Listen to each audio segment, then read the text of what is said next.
seguindo nossa análise de contexto histórico, político, geográfico e religioso, nós vamos agora dar uma olhada nessas mudanças políticas e culturais.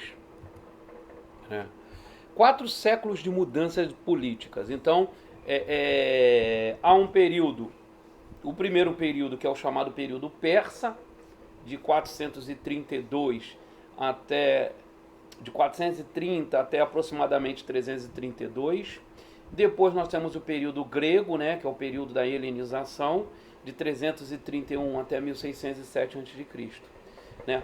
Aí nós, seguido a esse período, logo imediatamente após esse período grego, nós temos um chamado período de independência, que é o período da Guerra dos Macabeus, né, da Revolta dos Macabeus, que vai ficar praticamente um século, né, onde eles são governados essencialmente por homens do seu próprio povo, a família de Judá Macabeus.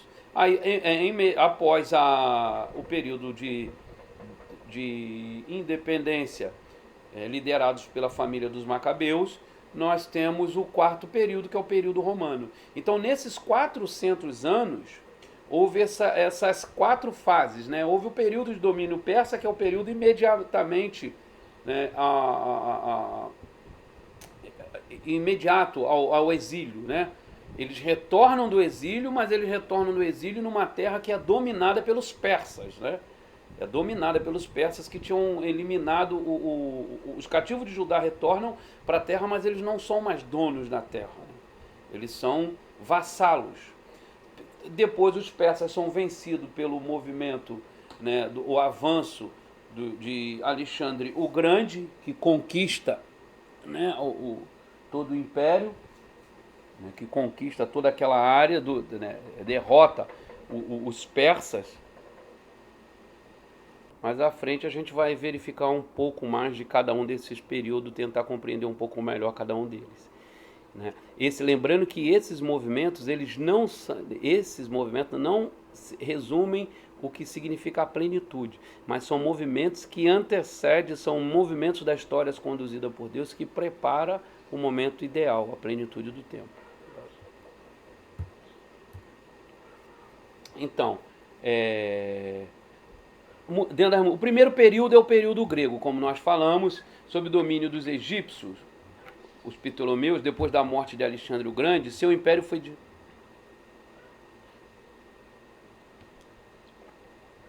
Houve um errozinho meu aqui na confecção do slide, e eu vi que eu não coloquei aqui a parte que compreende o período persa. O período persa, ele compreende entre 430 e 332, que é exatamente onde termina, ele inicia exatamente onde termina a história do Antigo Testamento, com o profeta Malaquias. Os babilônicos tinham destruído Jerusalém por volta de 586 a.C., como a gente viu lá atrás. Foi o período que foi quando destruíram também o templo e foram conquistados pelos medo-persas. Foram conquistados pelos medo-persas. O rei da Pérsia, Ciro, permitiu que os judeus regressassem a Jerusalém em 536, sob a liderança de Esdras e Neemias. O templo e os muros da cidade foram reconstruídos. Portanto, no fim do Antigo Testamento, Judá era uma província persa. E por isso, quando a gente entende isso, por exemplo, dá-nos uma clareza da insatisfação do povo naquele contexto do livro do profeta Malaquias, que o povo pergunta no que tem nos amado e tal. Aí tem aquele diálogo, né, do Malaquias com o povo, Malaquias com Deus. Deus para Malaquias, Malaquias para o povo para Malaquias, Malaquias para Deus. Então, porque há uma insatisfação do povo, como a gente já disse, o templo medíocre, né, totalmente modesto em relação ao anterior. Eles agora não são mais uma nação, não tem mais um rei, não é mais uma monarquia. São ex-escravos que foram liberados, né, por um favor do Ciro, mas na verdade, né, Ciro recebe de Deus a ordem de libertar o povo. Então eles retornam para a sua terra, mas que não é mais sua. A terra é dos persas. E eles são dominados, são vassalos nessa terra. Não se sabe muita coisa a respeito da história judaica nesse período. Somente que o domínio persa foi, na maior parte, brando e tolerante. Então, os persas eles tinham essa característica de não oprimir. Havia os tratados, os acordos, e cumprindo-se os acordos, eles iam tocando cada um a sua vida, e eles não eram opressores, por assim dizer. Imediatamente após o período persa, nós temos o período grego. Aí sim, o período grego. É lógico que a história dos gregos não começa aí. Esse período marcado como período grego, ele compreende especialmente aquele período iniciado por Alexandre o Grande, que com sua forma de conduzir a história, de conduzir as suas conquistas, ele foi brando, exemplo dos persas, ele, né, tratou com respeito os judeus, os sacerdotes, né, ele invadiu ali por volta de 332, tratou os judeus com consideração, poupou Jerusalém e ofereceu incentivo para se estabelecer em Alexandria. É nesse contexto que surge, que começam a ter o pensamento do judeu que sai da sua terra, por livre e espontânea vontade, para terras fora da chamada Terra Prometida. Aí que começam a se construir as comunidades de judeus da diáspora. Não necessariamente os judeus da diáspora, todos eles foram fugitivos, fugiram de perseguição. Alguns voluntariamente foram ocupar as cidades construídas, especialmente nesse primeiro momento, por Alexandre o Grande. Ele constrói a chamada Decápolis e os judeus vão para lá.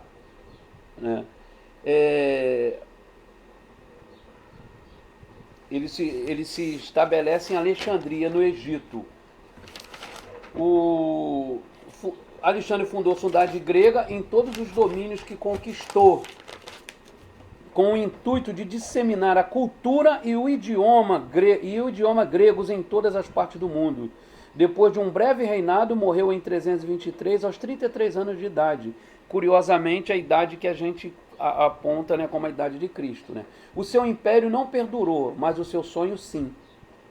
Apesar do pouco tempo de vida, aquilo que Alexandre pensou de uma helenização, de uma disseminação da cultura e do idioma grego, ele aconteceu. Foi o legado do seu coisa, O helenismo, o idioma e a cultura grega dominaram o mundo por muitos séculos. Aí, a partir da morte de Alexandre o Grande, começam algumas mudanças. A primeira dela é que tem essa primeira parte, o domínio egípcio, os Ptolomeus. Depois da morte de Alexandre o Grande, seu império foi dividido entre 4 dos seus generais. A Palestina ficava entre Síria e Egito, os dois segmentos orientais do império. A Síria foi destinada a Seleuco, que passou a ser o primeiro da dinastia Seleucida, e o Egito a Ptolomeu, o primeiro dos Ptolomeus. A Palestina foi dominada primeiramente pela Síria, pelos Seleucida, e mais pouco depois passou para o Egito, os Ptolomeus, e permaneceu debaixo do controle egípcio até 192, até o ano 200, anos 198 depois de Cristo. Sob o domínio sírio, de Ptolomeu, melhor dizendo, a condição do judeu foi em geral pacífica. Nesse período, a Alexandria no Egito veio a ser um centro influente do judaísmo. Então, nós percebemos que, mesmo no retorno do cativeiro, o povo não sendo senhor das suas terras, não estando com posse da terra prometida, eles não são oprimidos, por assim dizer. Não é um cativeiro babilônico, o cativeiro mais severo da Babilônia, que o primeiro estágio foi aquele em que foi tranquilo. Depois tem uma segunda parte que é bem ferrenha. Seja pelos persas, seja pelos gregos, seja pelo primeiro domínio dos Ptolomeus, eles sempre tiveram alguma liberdade. Sob domínio sírio e seleucida, o rei Antíoco o Grande da Síria retomou a Palestina em 198 a.C., que assim passou de volta aos reis da Síria. Então, a Síria foi o primeiro, os seleucidas foram os primeiros a governar o território após a morte de Alexandre o Grande. Aí teve o domínio dos Ptolomeus. Depois, no ano 198, através de Antíoco Epifânio ou Antíoco o Grande, a Síria retoma o domínio do território, né? E inicialmente os seleucidas foram tolerantes com os judeus, mas essa situação não tardou a se alterar. Por volta de 175, 164 a.C., Antíoco Epifânio, Antíoco IV Epifânio, ficou frustrado porque os judeus se recusaram a abrir mão da sua religião e da sua identidade, e passou a ser violentamente rancoroso contra eles, e decidiu exterminar os judeus e a sua religião. Ele devastou Jerusalém no ano 168, profanou o templo a sacrificar no altar um porco, animal cerimonialmente impuro, segundo a lei de Moisés. Ainda sobre o domínio da Síria, continuando essa sua saga, esse objetivo de destruir, de exterminar a religião judaica, o judaísmo, o Epifânio ele levantou um altar ao deus Zeus, o principal deus dos gregos, chamado de Júpiter pelos romanos, e proibiu o culto no templo, proibiu a circuncisão sob pena de morte, vendeu milhares de famílias judaicas à escravidão, destruiu todos os exemplares da escritura que pudessem ser achados, trucidou qualquer pessoa que fosse descoberta com a posse das escrituras e recorreu a todas as torturas concebíveis a fim de forçar os judeus a renunciar à sua religião. Essa situação deu ocasião a uma das façanhas mais heróicas da história, a revolta dos Macabeus. Aí nós temos aqui o link, né, para um vídeo complementar que vai fazer parte da nossa primeira aula. Depois nós vamos assistir esse vídeo complementar, né, do contexto do Novo Testamento, que fala sobre o Império Bizantino, né? É um professor grego, né, que faz parte da IBNU, a Igreja Batista das Nações Unidas, do professor Luiz Saião. Depois desse período terrível, né, que foi, após o Império Grego, a retomada do domínio da terra da Palestina pelos seleucidas, né, especialmente pelo o Epifânio, Etíoco, né, que desandou a perseguir de maneira cruel e impiedosa os judeus e a religião judaica, vem o que a gente chama do período de independência, um século de independência no período dos Macabeus. Esse período é chamado o período de Macabeus ou Asmoneu. Matatias, sacerdote do intenso patriotismo e de coragem ilimitada, ficou enfurecido com a tentativa feita por Antíoco Epifânio no sentido de destruir os judeus e sua religião. Reuniu um grupo de judeus leais e levantou o estandarte da revolta. Teve 5 filhos heróicos e guerreiros: Judas, Jonatas, Simão, João e Eleazar. Matatias morreu em 166 antes de Cristo, sendo sucedido por seu filho Judas, um guerreiro de notável gênio militar. Ele capturou Jerusalém por volta de 165 a.C., purificou e reedificou e rededicou o templo. Essa foi a origem da Hanukkah, que significa festa da dedicação, também chamada festa das luzes. Tá vendo como é importante? Às vezes a gente, festa da dedicação, o que é isso? De onde surge? Todas essas festas, ela tem uma explicação, né? Ela tem uma explicação, e é importante a gente, quando estiver lendo a Bíblia, as Escrituras Sagradas, dar atenção a isso, né? Eu gosto muito de usar o exemplo lá em João 7, quando Jesus fala, no último e mais importante dia da festa, subiu Jesus ao templo e disse, último, mais importante por quê? Que dia foi esse? Qual era a festa? Por quê? Quantos dias durava? E por que esse dia era o mais importante? Então, é importante a gente dar atenção a isso. Então, a festa da dedicação, ela surge, né, a partir do momento em que Judas Macabeu, ele purifica e faz a dedicação, rededica, né, por assim dizer, o templo a Deus. Então começa surge aí a festa da Hanukkah, que significa a festa da dedicação. Judas uniu em si mesmo a autoridade sacerdotal e civil, e assim se estabeleceu a linhagem dos governantes sacerdotais asmoneus, que durante os 100 anos que se seguiram, governaram a Judéia independente. Então nós vemos ali essa união na figura dos macabeus, da autoridade religiosa e política, né? Ele era governante sacerdotal. Então era tudo com ele, né? O que a gente fala hoje da soberania das esferas, nem pensar no período dos macabeus. Passado os 100 anos, né, aproximadamente do século da independência, nós chegamos ao quarto período, que é o período romano. Aí esse é o período que se estende por aproximadamente 600 anos, 6 séculos, e que, sim, durante o período romano que toma corpo o chamado tempo perfeito, a plenitude dos tempos, né? O Império Romano dá os toques finais para preparar o cenário para a vinda do Messias. Nesse período, no período entre 63 a.C. até 636, que é o período romano, dois rivais que aspiravam. Deixa eu reorganizar. No período anterior, o período dos asmoneus, dos macabeus, no final daqueles 100 anos, dois rivais começam a disputar o cargo de sumo sacerdote. E os dois apelam a Roma, né, que ainda não dominava, mas já estava estabelecendo o seu domínio territorial, estava chegando. Então, nesse período, dois rivais que aspiram ao cargo de sumo sacerdote apelam para Roma, pedindo apoio ao general romano Pompeu, que chegou em 63 a.C. e resolveu solucionar a disputa, tornando a Palestina uma parte do Império Romano.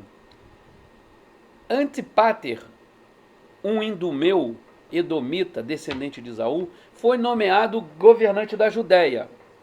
Ele foi sucedido pelo seu filho Herodes, conhecido como Herodes o Grande, que foi o rei da Judéia de 37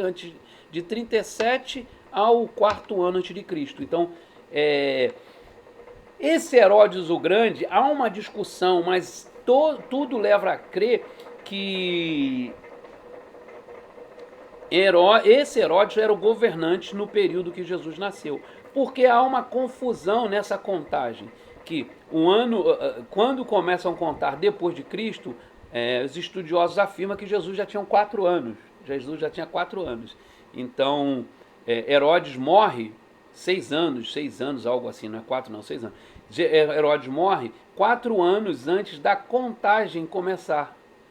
Mas Jesus já teria nascido nesse período, mas isso não é taxativo, né?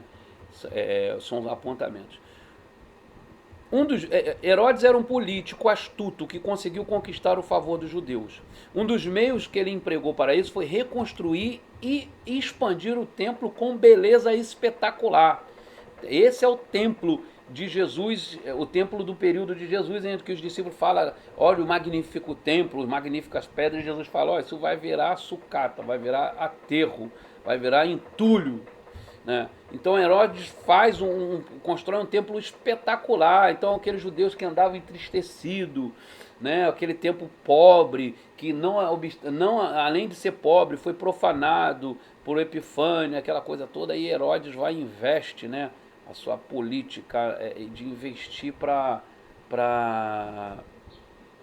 poder agradar o povo. Herodes era não só um astuto político, mas também era cruel, brutal. Ele mandou matar a primeira esposa e também, posteriormente, os seus 3 próprios filhos. Herodes não era mole.